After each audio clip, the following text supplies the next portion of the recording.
धुन सारवान झालं या घरी घट घालायचा ठरला धुन सारवान झालं या घरी घट घालायचा ठरला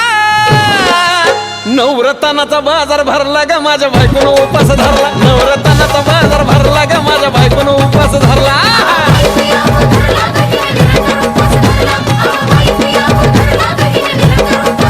नवरत्नाचा बाजार भरला ग माझ्या बायकोनं उपास धरला नवरत्नाचा बाजार भरला ग माझ्या बायकोनं उपास धरला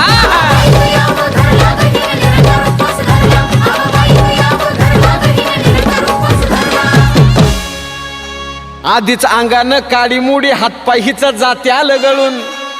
उद्या बसायचं घट म्हणलं की रातीच ठेवलंय भगरीचं पीठ मळून केळं रताळ दूध पाताळ नात कसं आलं या जुळून बघा ना कुणाची वाट बया जावा जावा बसल्या